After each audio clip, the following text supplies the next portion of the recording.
From a man having recurring nightmares of a plane exploding to famous disasters such as the Titanic, we take a look at 6 unnerving premonitions that foretold disaster. Number 6. The Titanic.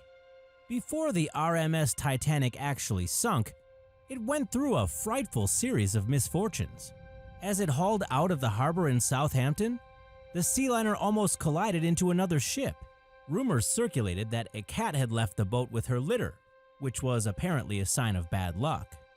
Some people claimed, after the sinking of course, that a cursed mummy was on board the ship. Other people claimed that at the ship's christening, the champagne bottle failed to break. While these stories all do hint at bad luck, they have, over time, all been debunked. One thing that does remain true is that there are several individuals who claim to have had premonitions about the sinking of the ship. Many of these people refused to board the ship, which likely ended up saving their lives. One such case was that of housekeeper Anne Ward. She had purchased the most lavish suite on the Titanic, but after having a premonition, she declined the board to boat because she was sure something terrible was about to happen. Number 5. World War I. Psychoanalyst and dream interpreter Carl Jung had some significant dreams of his own in 1914. He described the visions of his premonition as the whole sea turning to blood and multitudes of bodies drowning in yellow waves. He described a cold wave freezing an entire country and everyone being killed. His own interpretation of this was as a premonition of war, and the waves from his visions, or water stretching from the North Sea to the Alps, would later turn out to be the horrible trenches that World War I soldiers were forced to endure. Jung's dream occurred in June of 1914. It was barely over a month later, on August 1st, that signified the beginning of World War I. Number 4. American Airlines Flight 191. In 1970, David Booth had the same nightmare for 10 straight nights. His recurring vision? A jetliner veering off a runway, flipping over completely, and then exploding into flames. Booth's nightmares were so vivid that he felt it necessary to inform the FAA about his dreams. After interviewing Booth, FAA officials surmised that he was describing either a DC-10 or a Boeing 727 plane. The morning after waking up from his last bad dream, Flight 191, an American Airlines DC-10, crashed shortly after takeoff. There was an imbalance in the plane brought about by one of the motors breaking off, which caused the plane to flip on the runway and explode. Of the 273 passengers aboard, none survived. Number 3. Sandy Hook School Shooting. 5-year-old Logan Dreyer was a student at Sandy Hook Elementary School. His mother, Karen, was becoming progressively stressed because her son was having episodes of anxiety at school.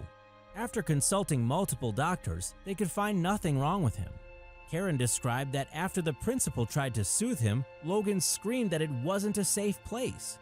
He started getting upset even at visits to his friends' houses. It was almost as if he knew something frightful was going to happen to them.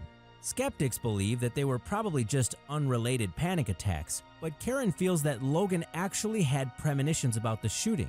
She believes Logan inherited his grandmother's psychic abilities, and for keeping him out of school for 2 weeks prior to the slaughter of 20 kids and 6 adults, these premonitions saved his life. Number 2. Hurricane Katrina. A Benedictine minister living in Oregon named Jeremy Driscoll had a vision while listening to a report of the dangers of hurricanes in Louisiana. His vision involved looking at the Gulf from a northern direction, and in the distance he could make out the state of Louisiana. He implied that the land itself seemed weak or unprepared for a disaster. In his vision, nobody was killed because the area was deserted, but a hurricane did come in and destroy the state. It was confusing to Father Jeremy because he didn't know whether he had seen a vision of the past or the future. Then, in August of 2005, Hurricane Katrina hammered into New Orleans. Writers were all set to incorporate his story into a book called The Monk's Alphabet, but before publication, the editors chose to omit it. Apparently, they felt that no one would believe the story. Number 1. September 11th. The life of Wall Street executive Barrett Naylor was spared because he had two premonitions about the World Trade Center. Barrett was headed to work on a train in February of 1993 when he had this strange feeling that he needed to go home. He ended up not making it to work that day, February 23, 1993, which was the date of a major bombing in the Twin Towers. 8 years later, Barrett had the same feeling on his approach to work and again returned home. He could only sit at home and watch on television as two planes collided with the Twin Towers on September 11, 2001. Considered one of the biggest tragedies of modern times, nearly 3,000 people heartbreakingly lost their lives that day. If you like this video, why not hit that like button and remember to hit the subscribe button for more videos every 2 days.